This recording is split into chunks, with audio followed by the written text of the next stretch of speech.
নীরব নিস্তব্ধ নিঝুম রাতে ছোট্ট একটি কুঠিরে শুয়ে আছেন বিখ্যাত তাপস ইব্রাহিম ইবনে আদহাম রাহমাতুল্লাহ আলাইহি। ঠিক এমন সময় তিনি এক অদ্ভুত স্বপ্ন দেখলেন।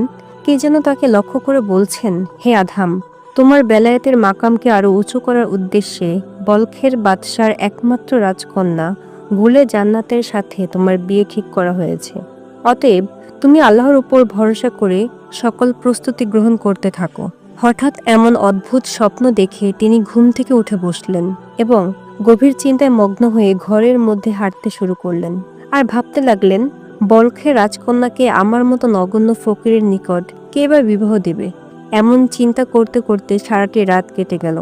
অতঃপর তিনি এই সিদ্ধান্তে উপনীত হলেন যে নিশ্চয়ই এটা কাল্পনিক মিথ্যা স্বপ্ন হবে, কেননা রাজকন্যাকে বিবাহ করা আকাশের চাঁদ হাতে পাওয়ার চাইতে কোনো অংশে কম নয়। এই চিন্তা করে স্বপ্নের আদেশকে মন থেকে দূরে সরিয়ে দিলেন এবং নিত্যদিনের অভ্যাস অনুযায়ী জঙ্গলের কাঠ কাটতে বের হলেন। জনমানবহীন গভীর জঙ্গলে বসবাসকারী দরবেশ আদহামের অভ্যাস ছিল তিনি সারাদিন জঙ্গলে কাঠ কাটতেন এবং রাত্রিবেলায় সারা রাত আল্লাহ তাআলার ইবাদতে কাটিয়ে দিতেন। অতঃপর জুম্মার দিন সকালবেলা উক্ত কাঠের বোঝা মাথায় বহন করে লোকালয়ের বাজারে যেতেন এবং তা বিক্রি করে যে টাকা পেতেন তা হতে কিছু টাকা গরিব ও অসহায়দের দান করতেন এবং বাকি টাকার মাধ্যমে এক সপ্তাহের প্রয়োজনীয় সদাই খরিদ করতেন। অতঃপর জুম্মার নামাজ আদায় করে আবার জঙ্গলের উদ্দেশ্যে ফিরে যেতেন। এভাবেই চলছিল তার জীবনধারা। কোনো একদিনের ঘটনা, ওই অদ্ভুত স্বপ্ন দেখার কিছুদিন পর একদা দরবেশ আদহাম লাকড়ির বোঝা মাথায় নিয়ে জঙ্গল হতে লোকালয়ের উদ্দেশ্যে রওনা করলেন এবং যেতে যেতে লোকালয়ের কাছাকাছি এসে পৌঁছালেন। আল্লাহর কি মহিমা! সেদিন গুলে জান্নাতও তার নিয়ম অনুযায়ী প্রাসাদের অদূরে অবস্থিত ফুল বাগানে বেড়াতে বের হয়েছিল। এমন সময় দরবেশ আদহাম শুনতে পেলেন যে রাজদরবারের ঘোষকগণ ঘোষণা করছে, সকলে সরে দাঁড়াও, রাস্তা ফাঁকা করে দাও, বলখের একমাত্র রাজকন্যা গুলে জান্নাত এই পথে আসছেন। যখন তিনি এমন ঘোষণা শুনলেন যে এই রাস্তা দিয়ে রাজকন্যা আগমন করবেন এবং তার নিরাপত্তার জন্য রাস্তা সাময়িকভাবে বন্ধ করা হচ্ছে, তখন তিনি আগ্রহী হয়ে রাজকন্যার পালকি দেখার জন্য রাস্তার এক পাশে দাঁড়িয়ে রইলেন। অতঃপর অল্প কিছুক্ষণের মধ্যেই রাজকন্যার পালকি সে পথ ধরে সামনে অগ্রসর হতে লাগলো। ঠিক এমন সময় একটি দমকা বাতাস এসে রাজকন্যার পালকির পর্দা উড়িয়ে দিল। পর্দা উড়িয়ে দিতেই রাজকন্যার দৃষ্টি বাইরে নিপতিত হলো এবং খোদাই কুদরতি ইশারায় উৎসুক জনতার মাঝে রাজকন্যার দৃষ্টি শুধুমাত্র দরবেশ আদহামের নুরানি চেহারার উপরেই পতিত হলো। রাজকন্যার দৃষ্টি দরবেশের নুরানি চেহারায় পড়ার সাথে সাথেই তার চোখ ঝলসে উঠল এবং সে অপলক নয়নে দরবেশের দিকে তাকিয়ে থাকতে লাগলো। অন্যদিকে দরবেশ আদহামও রাজকন্যাকে বিয়ের উদ্দেশ্যে এক নজর দেখে নেন। রাজকন্যার লাবণ্যময় চেহারা দেখে তাকে পছন্দও করে ফেললেন, কিন্তু নিজের অবস্থানের কথা চিন্তা করে রাজকন্যার সাথে বিবাহ বন্ধনে আবদ্ধ হওয়াকে দুঃস্বপ্ন ভেবে সেখান থেকে বিদায় গ্রহণ করলেন এবং তার প্রয়োজনীয় কাজ সেরে জঙ্গলের পথে রওনা করলেন। এরপর রাত্রিবেলা যখন তিনি তার ছোট্ট কুঠিরে শয়ন করলেন, তিনি আবারও স্বপ্নে দেখলেন যে কে যেন তাকে লক্ষ্য করে বলছে, হে আদহাম, তোমার বেলায়েতের মাকামকে আরো উঁচু করার উদ্দেশ্যে বলখের একমাত্র রাজকন্যা গুলে জান্নাতের সাথে তোমার বিয়ে ঠিক করা হয়েছে। অতএব তুমি আল্লাহর উপর ভরসা করে সকল প্রস্তুতি গ্রহণ করতে থাকো। দরবেশ আদহাম এমন স্বপ্ন দেখে ঘুম থেকে জেগে উঠলেন এবং গভীর চিন্তায় নিমগ্ন হলেন। আর ভাবতে লাগলেন, রাজকন্যাকে আমার মতো ফকিরের নিকট কে বা বিবাহ দেবে। কিন্তু বারবার একই স্বপ্ন দেখায় তিনি দৃঢ় প্রত্যয় গ্রহণ করলেন যে এবার তিনি সরাসরি রাজার নিকট গমন করে রাজকন্যাকে বিবাহ করার ব্যাপারে প্রস্তাব দেবেন। এ সকল চিন্তা করতে করতে রাতের অন্ধকার কেটে ভোরের আলো পূর্ব দিগন্তে ফুটে উঠল। অতঃপর সকালবেলা তিনি তার নিয়ম অনুযায়ী বন হতে কাঠ কেটে লাকড়ির বোঝা মাথায় নিয়ে বাজারে বিক্রি করার উদ্দেশ্যে লোকালয়ের পথ ধরে হেঁটে চললেন এবং বাজারে পৌঁছে উক্ত কাঠগুলো বাজারে বিক্রি করে দিলেন। অতঃপর তিনি তার প্রয়োজনীয় জিনিসপাতি সাথে ক্রয় করে রাজদরবারের উদ্দেশ্যে রওনা করলেন। দীর্ঘ পথ হাঁটার পর অবশেষে রাজদরবারে এসে উপস্থিত হলেন। রাজদরবারে উপস্থিত হওয়ার পর তিনি সরাসরি রাজার সম্মুখে গিয়ে উপস্থিত হলেন। বলখের বাদশা ছিলেন খুবই ন্যায়পরায়ণ ও দয়ালু স্বভাবের। দরবেশ আদহামকে দেখা মাত্রই তিনি ফকির মনে করে তাকে সাহায্য দিতে চাইলেন, কিন্তু দরবেশ আদহাম তা নিতে অস্বীকার করে বলেন, আমি জানি আপনি কাউকে আপনার দরবার হতে খালি হাতে ফেরত দেন না। আপনি আমাকে সাহায্য করতে চেয়েছেন, এজন্য আমি আন্তরিকভাবে খুশি হয়েছি। তবে হে মহামান্য বাদশাহ, আমি আজ একটা ভিন্ন আর্জি নিয়ে আপনার দরবারে এসেছি। আশা করি আপনি আমাকে নিরাশ করবেন না। রাজা বললেন, আপনার আর্জি পেশ করুন। হযরত আদহাম রহমাতুল্লাহ আলাইহি বললেন, আমি আপনার রাজকন্যাকে বিয়ে করে রাসূল পাক সাল্লাল্লাহু আলাইহি সাল্লাম এর সুন্নত পালন করতে চাই। দরবেশ আদহামের মুখে এমন কথা শুনে সমস্ত রাজদরবার কিছু সময়ের জন্য স্তব্ধ হয়ে গেল। রাজা তার কথা শুনে মৃদু হাসলেন এবং তাকে জিজ্ঞেস করলেন, আপনার বাড়ি কোথায় আর আপনার নাম কি? দরবেশ আদহাম তখন আঙ্গুলের ইশারা দিয়ে বললেন, আপনার রাজ্যের শেষ সীমানায় অবস্থিত যে জঙ্গলটি রয়েছে সেখানেই আমার বাসস্থান। আমার নাম আদহাম, আমি জঙ্গলেই বসবাস করি। রাজা পুনরায় জিজ্ঞেস করলেন, রাজকন্যাকে আপনার নিকট বিবাহ দিলে আপনি তাকে কোথায় রাখবেন এবং তাকে কিভাবে ভরণ পোষণ দিবেন? সরলমনা দরবেশ আদহাম উত্তর দিল, আমি রাজকন্যাকে বিয়ে করে আমার সাথে জঙ্গলে রাখব এবং জঙ্গল হতে কাঠ কেটে বাজারে বিক্রি করে তার দ্বারা যত সামান্য যা টাকা উপার্জন হবে তা দিয়েই তার ভরণ পোষণের ব্যবস্থা করব। দরবেশের মুখে এমন কথা শুনে সমস্ত রাজদরবার অট্টহাসিতে ফেটে পড়ল। কিন্তু কেউ দরবেশকে না চিনলেও রাজা দরবেশকে ঠিকই চিনতে পেরেছেন, কেননা তার চেহারার মধ্যে এক আধ্যাত্মিক নূর চকমক করছিল। তাই রাজা রাগান্বিত না হয়ে দরবেশ আদহামকে লক্ষ্য করে বললেন, আমি এই বিষয়ে ভেবে চিনতে পরে আপনাকে জানাবো, এখন আপনি আসতে পারেন। দরবেশ আদহাম বললেন, মহামান্য বাদশাহ, আমি কবে আসব? আপনি নির্দিষ্ট দিন বললে আমি সেদিনই আপনার দরবারে উপস্থিত হব। দরবেশের কথা শুনে বাদশাহ পড়লেন ভীষণ বিপদে। তিনি কি থেকে কি করবেন কিছুই বুঝে উঠতে পারছিলেন না। অবশেষে তিনি বলে ফেললেন, আপনি আগামী জুমার দিন রাজদরবারে আসবেন। অতঃপর দরবেশ আদহাম রাজদরবার হতে বিদায় নিয়ে জঙ্গলের উদ্দেশ্যে রওনা করলেন। এদিক থেকে রাজদরবার শেষ হলে রাজা চিন্তিত অবস্থায় সরাসরি তার খাস কামরায় গমন করলেন। তিনি আজ কারোর সাথে কথা বলছেন না। কি যেন এক মহা চিন্তায় তাকে বিভোর করে রেখেছে। একটু পরেই তার খাস কামরায় আগমন করলো তার স্ত্রী। রাজাকে বিষণ্ণ দেখে সে জিজ্ঞেস করলো, আপনার আজ কি হয়েছে? আপনাকে কেন এমন দেখাচ্ছে? রাজা তখন উত্তর দিল, আজ শাহী মহলে এক দরবেশ আগমন করে আমাদের গুলে জান্নাতকে বিবাহ করার প্রস্তাব দিয়েছে। একমাত্র কলিজার টুকরা গুলে জান্নাতের বিয়ের কথা শুনে রানী চমকে উঠলেন এবং বলা শুরু করলেন, আপনি ও দরবেশকে কি উত্তর দিয়েছেন?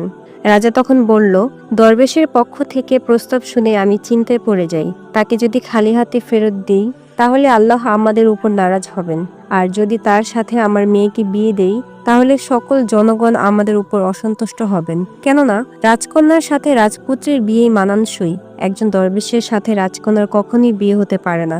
দরবেশের প্রস্তাব শোনা মাত্রই আমি চিন্তায় পড়ে গেলাম। এই অবস্থায় আমি আল্লাহকে খুশি করব নাকি জনগণকে খুশি করব? তখন কিছুই বুঝে উঠতে পারছিলাম না। তাই দরবেশকে নিরাশ না করে আগামী সপ্তাহে জবাব নেওয়ার জন্য রাজদরবারে আসতে বলেছি। রাজার মুখ থেকে সকল কথা শুনে রানী খুবই চিন্তিত হয়ে পড়লেন। কি করবেন তিনিও বুঝে উঠতে পারছিলেন না। ঠিক এমন সময়ে রানী বলা শুরু করলেন, আচ্ছা তাহলে আপনি প্রধান উজিরকে ডাকুন, তার নিকট একটি পরামর্শ তলব করুন, হয়তো সে এর কোনো সুন্দর মীমাংসা করে দিতে পারবে। এরপর রাজা প্রধান উজিরকে ডাকলেন। উজির সকল বিষয় অবগত হওয়ার পর রাজাকে লক্ষ্য করে বললেন, জাহাপনা, আপনি চিন্তামুক্ত থাকুন। আমি দরবেশকে এমন সুন্দর জবাব দেব যে তিনি আর কখনো রাজদরবারের আশেপাশেও আসবেন না। রাজা তার কথা শুনে আশ্বস্ত হলেন এবং উজিরকে বিদায় জানালেন। এদিক থেকে দরবেশ আদহাম গভীর জঙ্গলে ইবাদত বন্দেগীতে মশগুল রয়েছেন এবং বুক ভরা আশা নিয়ে জুম্মাবারের অপেক্ষা করছেন। অপেক্ষার প্রহর যেন শেষই হচ্ছে না। অবশেষে বহু প্রতীক্ষার পর শুক্রবার জুমার দিন দরবেশের কাছে এসে ধরা দিল। শুক্রবার সকাল হতে দরবেশ তার অভ্যাস অনুযায়ী লাকড়ির বোঝা মাথায় নিয়ে লোকালয়ের উদ্দেশ্যে রওনা করলেন। জঙ্গলের পথ পাড়ি দিয়ে লোকালয়ে পৌঁছে বাজারে গিয়ে তার লাকড়িগুলো বিক্রি করলেন। লাকড়ি বিক্রি করার সাথে সাথে তিনি আর দেরি না করে রাজদরবারের উদ্দেশ্যে রওনা করলেন। দীর্ঘ পথ অতিক্রম করে অবশেষে দরবেশ আদহাম রাজদরবারে এসে পৌঁছালেন এবং সরাসরি রাজার সম্মুখে গিয়ে উপস্থিত হলেন। রাজা দরবেশকে দেখা মাত্র চমকে উঠলেন এবং কিভাবে তাকে কৌশলে বিদায় দেওয়া যায় সে চিন্তায় অস্থির হয়ে উঠলেন। এরপর দরবেশ আদহাম রাজাকে সালাম দিয়ে তার মতামত জানতে চাইলেন। রাজা তার সালামের জবাব দিয়ে বললেন, আপনি কোনো চিন্তা করবেন না, আমি আপনার প্রস্তাবে রাজি আছি, তবে আমি রাজদরবারের কাজে ব্যস্ত থাকায় আপনার সাথে এই বিষয়ে বিস্তারিত কথা বলতে পারছি না। তাই আপনি আমার প্রধান উজিরের সাথে সাক্ষাৎ করুন, সে আপনাকে এ ব্যাপারে বিস্তারিত সবকিছু বুঝিয়ে বলবে। এই কথা বলে বাদশাহ অন্দরমহলের দিকে রওনা করলেন। অতঃপর দরবেশ আধাম রাজদরবারের উজিরের নিকট গমন করলেন। উজির দরবেশকে দেখা মাত্র মিথ্যা অভিবাদন জানালেন। দরবেশ উজিরের অভিবাদন দেখে সন্তুষ্ট হলেন, কিন্তু উজিরের উদ্দেশ্য যে ভিন্ন ছিল তা দরবেশ বুঝতে পারলেন না। অতঃপর দরবেশ উজিরকে লক্ষ্য করে বললেন, মহামান্য বাদশাহ আমাকে আপনার নিকট পাঠিয়েছেন এবং বলেছেন রাজকন্যাকে বিয়ে করার ব্যাপারে আপনি উত্তর প্রদান করবেন। অতএব আপনি আমাকে সবকিছু খুলে বলুন। দরবেশের কথা শেষ হলে উজির এক ফন্দি এঁটে বলল, জনাব, রাজকন্যাকে আপনার নিকট বিয়ে দেওয়াতে আমাদের কোনোই আপত্তি নেই, তবে একটি বিষয় আমি চিন্তা করে দেখলাম, তা হলো রাজকন্যার এই বিয়েতে মতামত আছে কিনা তা আমাদের একবার জেনে নেওয়া উচিত। উজিরের মুখ থেকে এই কথা শুনে দরবেশের মনে এক নতুন চিন্তার সঞ্চার হলো। তিনি বললেন, হ্যাঁ, তা তো সত্যি, তার মতামত জানা খুবই গুরুত্বপূর্ণ। আপনি যান, রাজকন্যার মতামত জেনে আসুন, আমি এখানেই অপেক্ষা করছি। এরপর উজির এক মিথ্যা নাটক সাজালো। সে রুম থেকে বের হয়ে কিছুক্ষণ পর পুনরায় আবার রুমে ফিরে আসলো। উজির রুমে ফিরে আসার পর দরবেশ তাকে বলল, রাজকন্যা কি মতামত প্রকাশ করেছে? সে কি এই বিয়েতে রাজি আছে? আমাকে তা খুলে বলুন। উজির তখন এক ফন্দি এঁটে বলল, রাজকন্যার নিকট আপনার প্রস্তাব রাখার সাথে সাথে সে এতে সম্মতি প্রকাশ করেছে, তবে একটা শর্ত দিয়েছে, তা হলো এই যে রাজকন্যার নিকট একজোড়া মহামূল্যবান মুক্ত রয়েছে। সে বলেছে, যে ব্যক্তি অনুরূপ আরেক জোড়া মুক্তা এনে দিতে পারবে তার সাথে সে বিবাহ বসবে। অতএব আপনি যদি আরেক জোড়া মুক্ত এনে দিতে পারেন, তাহলে রাজকন্যাকে আপনার হাতে তুলে দিতে আমাদের কোনো সংকোচ বোধ থাকবে না। দরবেশ উজিরের মুখ থেকে এমন কথা শুনে চিন্তিত হলেন, তারপরেও মনে শক্তি নিয়ে বলে উঠলেন, আচ্ছা ঠিক আছে, তবে সে মুক্তা জোড়ায় যদি একবার আমি না দেখি, তবে কিভাবে তা সংগ্রহ করে আনবো? উজির বলল, হ্যাঁ, আপনার কথা যুক্তিসঙ্গত, আপনি অপেক্ষা করুন, আমি এখনই সেই মুক্তা জোড়া আপনার নিকট নিয়ে আসছি। এই কথা বলে সে অন্দরমহলের দিকে রওনা করলো এবং কিছুক্ষণ পর একজোড়া মুক্তা হাতে নিয়ে রুমে ফিরে আসলো এবং বলল, এই দেখুন, এটাই রাজকন্যার সেই মুক্তা। অতঃপর দরবেশ আধাম উজিরের হাত থেকে সে মহামূল্যবান মুক্ত নিয়ে ভালোভাবে পর্যবেক্ষণ করে দেখলেন এবং বললেন, আমি আল্লাহর উপর ভরসা করে বলছি, আপনি আমাকে কয়েকদিন সময় দিন, আমি অবশ্যই আরেক জোড়া মুক্তা নিয়ে আসব। উজির তখন রাগ হয়ে বলল, এই মুক্তা নিয়ে আসা এত সহজ বিষয় নয়, এগুলো গাছের ফল নয় যে ছিঁড়ে নিয়ে আসবেন। এই মুক্তগুলো এতটাই দুর্লভ যে তা শুধুমাত্র রাজা বাদশাদের কাছেই থাকে। উজিরের কথা শেষ হলে দরবেশ আধাম বললেন, আমি জানি এসব দামি পাথর শুধুমাত্র রাজা বাদশাদের ঘরেই থাকে, কিন্তু আল্লাহ তাআলা সর্বশক্তিমান, তিনি ইচ্ছা করলে সবকিছুই সহজ। উজির বলল, আপনার কথা ঠিক আছে, তবে আমি আপনাকে একটি কথা স্মরণ করিয়ে দিতে চাই, যদি এই রকম মুক্তার ব্যবস্থা না করতে পারেন, তাহলে ভবিষ্যতে কখনো রাজকন্যাকে বিয়ে করার প্রস্তাব নিয়ে এখানে আসবেন না। যদি আসেন তাহলে খুব খারাপ হবে। দরবেশ জবাব দিলেন, আপনি নিশ্চিত থাকুন, আল্লাহ তাআলার রহমতে আমি অবশ্যই তা সংগ্রহ করে এখানে নিয়ে আসব। উজির তখন বলল, আপনার মতো ফকিরের পক্ষে এরকম মুক্তা জোগাড় করা কখনোই সম্ভব নয়। উজিরের এমন কথা শুনে দরবেশের গায়ে যেন আগুন লেগে গেল। সে রাগান্বিত কণ্ঠে বলে উঠল, রে মূর্খ উজির, তুই আল্লাহর মহিমার ব্যাপারে কতটুকু জানিস? যদি আমার আল্লাহ চান তাহলে এইরূপ হাজারো মুক্তা আমি হাজির করতে পারবো। উজির তখন বলল, আচ্ছা, দেখা যাবে, তুমি এখান থেকে বিদায় হও। যদি তা সংগ্রহ করতে পারো তাহলে ফিরে এসো, আর না হয় কখনো যেন তোমাকে এখানে না দেখি। এরপর দরবেশ আল্লাহ তাআলার উপর ভরসা করে রাজদরবার থেকে গভীর জঙ্গলের উদ্দেশ্যে রওনা করলেন। জঙ্গলে পৌঁছার পর তিনি তার ছোট্ট কুটিরে প্রবেশ করলেন এবং গভীর রাতে আল্লাহ তাআলার দরবারে দুহাত তুলে মোনাজাত করে বলতে লাগলেন, হে দয়াময় আল্লাহ, আপনি সকল ক্ষমতার অধিকারী, আপনি সকল রাজাদের রাজা, আসমান ও জমিনের সকল সম্পত্তির চাবিকাঠি একমাত্র আপনারই হাতে। হে দয়াময় আল্লাহ, আমি আপনার তুচ্ছ নগণ্য গোলাম, আপনার কুদরতি ইশারাতেই আমি রাজকন্যাকে বিবাহ করার ইচ্ছা পোষণ করেছি, কিন্তু তারা যে শর্ত দিয়েছে, আপনার সাহায্য ছাড়া আমার পক্ষে তা কখনই পূরণ করা সম্ভব নয়। হে দয়াময় খোদা, আমি তো ঠিকভাবে পেট ভরে খাবার খেতেই পাই না, আমি কি করে মহামূল্যবান মুক্তার ব্যবস্থা করব? হে খোদা, রাজকন্যাকে বিবাহ করার ক্ষেত্রে আপনার যদি ইচ্ছা থাকে, তাহলে আপনি আমার জন্য ওই মুক্তার ন্যায় অনুরূপ এক জোড়া মুক্তার ব্যবস্থা করে দেন। এই কথাগুলো বলে মোনাজাত শেষ করে দরবেশ আধাম তার বিছানায় শয়ন করলেন। শয়ন করার কিছুক্ষণ পরেই তিনি স্বপ্ন দেখলেন যে হযরত খিজির আলাইহিস সালাম তার ঘরে তাশরিফ নিয়েছেন এবং তাকে লক্ষ্য করে বলছেন, হে আধাম, তুমি চিন্তিত হয়েও না, আল্লাহ তাআলা রাজকন্যাকে তোমার নসিবে রেখেছেন। আর তুমি মনোযোগ সহকারে শোনো।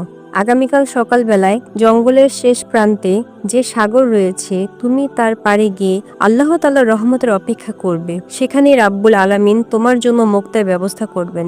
এ কথাগুলো বলেই হযরত খিজির আলাইহিসসালাম বিদায় নিলেন। ঘুম ভেঙে যাওয়ার সাথে সাথে দরবেশ আধাম বিছানা থেকে উঠে বসলেন এবং আল্লাহ তাআলার দরবারে শুকরিয়া আদায় করে সকালের অপেক্ষা করতে লাগলেন। সকাল হওয়ার পরেই তিনি জঙ্গলের পথ পাড়ি দিয়ে সাগর পাড়ে গিয়ে উপস্থিত হলেন। সাগর পাড়ে উপস্থিত হতে দরবেশ আধাম লক্ষ্য করে দেখলেন যে আল্লাহ তাআলার কুদরতি ইশারায় পুরো সাগর পাড় অরূপ মণিমুক্তায় ভরে আছে।